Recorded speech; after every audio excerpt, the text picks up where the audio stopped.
course, the main church is much more modern than the period we were talking about, because Paul was staying here before then Christian religion was accepted in Roman Empire. The church is the final result we see here is a 16th, 17th century period. Artworks related with the life of Paul that we can see around. We recognize also the martyrdom of Paul. We are going to be down there later on. We are going to be in the area of the Three Fountain Abbey where Paul was martyrized, was killed.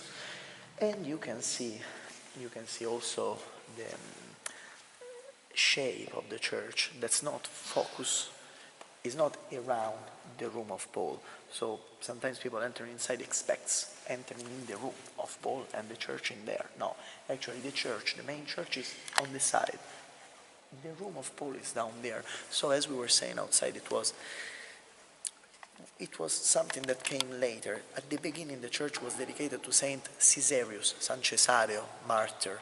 And later on, in the 13th century, there was this, I don't want to say upgrade, because actually I don't want to mean that San Cesareo wasn't high-level dedication too, but it was this double check that made the church being dedicated to Paul and not anymore to Cesareo.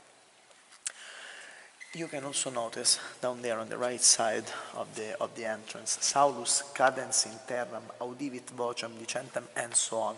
This is in Latin the description of the moment of the metanoia of Paul. I use the Greek word, not conversion, because actually in the original description it doesn't say conversion. Paul didn't convert in the moment when he heard the voice. It's just the description that says that Saul, falling on the ground, heard, audivit, the voice saying, Saule, Saule, quid me persequieris? That means, Saul, why are you persecuting me? Ego sum Jesus, et ille, one quid me vis facere. It basically says, I am Jesus, the one where you are persecuting. We have to remember that he was going to Damascus to organize the persecution against Christians down there. So he wasn't going there for holiday or for study. He was going there to persecute. So actually, this is something that's related. We were talking about in the Mamertine. Paul didn't come to Rome for a coincidence. All the life of Paul, the second part of his life, the part since when he converted, was somehow guided. He was chosen, he was called, he accepted this call, and he lived in a Christian way, arriving in Rome for a precise reason that probably he didn't know when he arrived, but it was actually growing with him until when finally the life arrived at his end during the persecution of Nero.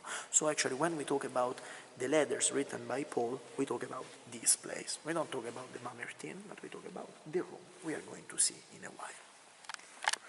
Scola, because as we were saying, he didn't only slept in this place where today we have the chapel, but he also wrote, studied, and actually grew. We were saying in his Christian's life here. That's why school, not in the meaning that he was giving lessons here, but in the meaning that he was self-improving in faith, right here. No. We were saying that we go a few steps downstairs because the level of the city of Rome at the time of Paul was lower than the level of today. Once again, we see the representation of Paul. In the middle, we see on the left side and on the right side, again, Latin.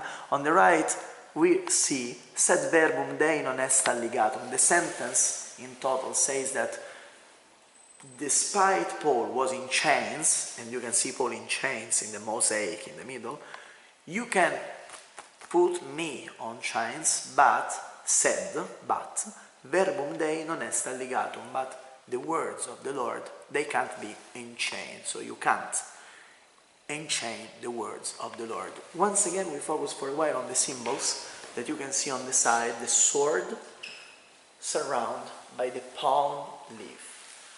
The palms, because we were talking about symbols before, the palms are the symbol of the martyrdom. So you will see these palms, not only here, but in all the different steps we're following today, in the catacombs, in the area of St. Paul Basilica and the Three Fountain Abbey, the palm is the symbol of the martyrdom, as Jesus was saluted Palm Sunday by people moving the palm leaf. Same thing, all the Christians killed because of their religion are symbolized by these palm leaves. Now, we were saying also the words outside, gentium doctori, so Paul, doctor of people. If we believe that Paul came here for a reason, that his conversion was inspired by the Lord and he was chosen, we have to reflect also about something. In the New Testament we have the Gospels, and the Gospels have been written by people who met Jesus, but also by people who didn't directly write about the life of Jesus. And maybe Paul could be writing a biography of Jesus. Why not? If you think about why not?